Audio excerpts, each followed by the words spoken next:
이번 미세구조 역학 해설에서는 원자 단위의 점결함이 어떻게 거시적인 재료 강화로 이어지는지 그 인과관계를 체계적으로 짚어보겠습니다. 특히 전위의 상승 거동과 공공의 상호작용, 그리고 족고와 킹크의 형성 원리를 중심으로 전개할 예정입니다. 바로 시작하겠습니다. 전위의 상승, 즉 클라임 거동을 논하려면 엄밀한 연력학적 전제가 필요하죠. 바로 비보존적 운동입니다. 다들 아시다시피 단순한 미끄러짐이 아니라 원자 자체의 이동이 수반되어 점결함이 생성되거나 소멸하면서 차적 변화를 일으키는 움직임입니다. 이 물질의 실질적인 이동이 오늘 다룰 역학적 논의의 핵심 토대가 됩니다. 오늘 살펴볼 주요 흐름입니다. 상승과 공공의 상호작용을 시작으로 조그와 킹크의 형성 원리 및 특성을 비교해 봅니다.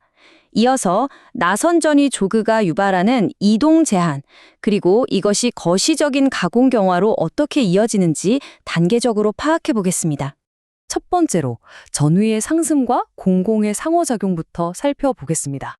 여기서 양의 상승, 즉 포지티브 클라임 과정을 보시면 공공이 소멸하면서 전위선의 잉여 반쪽 원자면이 위로 이동해 빈 공간을 채우는 것을 확인할 수 있습니다. 반면 음의 상승에서는 원자면이 아래로 밀려나면서 그 자리에 새로운 공공을 남기게 되죠. 체적 변화가 동반되는 비보존적 운동의 아주 전형적인 메커니즘을 명확히 보여줍니다. 다음으로 전위선상에 형성되는 계단식 구조, 즉 조그와 킹크의 형성 원리입니다. 이 두 구조의 결정적인 차이는 공간적 이동 방향과 활주 방해 여부에 있습니다. 조그는 기존 슬립면을 아예 벗어나는 수직적 이동, 즉 out of plane 움직임이죠. 반면에 킹크는 동일한 슬립면 내에서 수평적으로 이동하는 in plane 움직임입니다. 형성 과정도 달라서 조그는 주로 전위의 교차나 상승으로 만들어지지만 킹크는 활주 중 에너지 장벽을 넘을 때 형성됩니다. 결과적으로 조그는 특히 나선 전위에서 활주를 심각하게 방해하는 반면 킹크는 오히려 전위의 이동을 돕는 역할을 합니다. 기하학적 모델을 통해 보면 이 차이가 더 직관적으로 다가옵니다. 조그가 원래 슬립면에서 완전히 이탈해 전위를 새로운 층으로 옮겨놓은 모습이 확인되실 겁니다. 이와 대조적으로 킹크는 원래의 슬립면을 그대로 유지한 상태에서 전위선만 측면으로 살짝 이동해 있죠. 이 기하학적 차이가 이후 전위의 활주 거동을 완전히 뒤바꿔 놓습니다. 그렇다면 이 기하학적 구조들이 구체적으로 어떤 연력학적 결과를 낳은지 특성을 비교해 보겠습니다. 킹크가 활주를 돕는 방식을 구체적으로 볼까요? 전위선 전체가 이 PLS 나바로 에너지 장벽을 한꺼번에 넘는 것은 연력학적으로 상당히 불리하죠. 그래서 킹크가 측면으로 이동하며 이 에너지를 국부적으로 또 순차적으로 극복해내는 것입니다. 즉, 킹크는 전위의 보존적 활주를 가로막는 게 아니라 오히려 에너지 장벽을 효율적으로 넘게 해주는 촉진제 역할을 수행합니다. 이제 이번 분석의 핵심인 나선전위상의 조그, 그리고 이로 인해 발생하는 이동 항력, 즉 드래그 효과를 살펴보겠습니다. 칼날 전위에 생긴 조그는 여전히 칼날 특성을 유지하기 때문에 기존 전위와 함께 활주하는 데 아무런 문제가 없습니다. 하지만 나선 전위에 형성된 조그는 상황이 전혀 다릅니다. 나선 전위에 수직 계단이 생기면서 이 조그 구간은 버거스 벡터와 수직이 되어 버립니다. 다시 말해 나선 전위 한가운데에 아주 짧은 칼날 전위가 생성된 셈이죠. 바로 여기서부터 기하학적 딜레마가 시작됩니다. 이 딜레마를 4단계 논리로 차근차근 짚어보겠습니다. 첫째, 나선 전위 내에 조그가 짧은 칼날 전위로 변환됩니다. 둘째, 이 변환 때문에 조그 구간만의 고유한 슬립면이 제한되죠.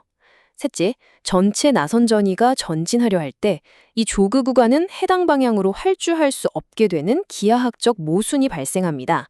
넷째, 결국 이 조그가 나선 전위를 따라 이동하려면 강제로 점결함을 동반하는 비보존적 상슬, 즉 클라임 작용이 수반될 수밖에 없습니다.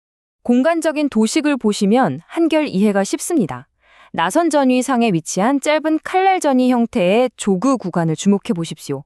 전체 전위가 앞으로 이동하려 해도 이 조그 구간은 특정 평면 내에서만 활주가 구족되어 있습니다. 따라서 단순한 미끄러짐만으로는 원하는 위치로 전진하는 것이 불가능하죠. 오로지 점결합 농도의 변화를 수반하는 강제적인 상승 거동을 통해서만 도달할 수 있습니다. 이것이 바로 나선 전유의 이동 속도를 늦추는 강력한 항력의 실체입니다. 마지막으로 이러한 미세 구조의 제약이 어떻게 거시적인 가공 경화로 발현되는지 연결해 보겠습니다. 소성 변형이 진행되면 물질 내부에서는 뚜렷한 연쇄 반응이 일어납니다. 먼저 1단계, 수많은 전위들이 서로 교차하면서 방금 분석한 조그들이 무수히 생성되죠. 그 다음 2단계, 이 나선 전위 상의 조그들이 이동을 위해 강제적인 상승작용을 겪으면서 매우 강한 항력을 유발하고 이를 극복하고자 전위의 급격한 증식이 일어납니다. 그리고 마침내 3단계, 이 과정을 통해 거시적인 가공 경화가 발생하게 됩니다. 결국 금속을 변형시킬수록 왜 점점 더 단단해지는가에 대한 해답이 여기에 있습니다.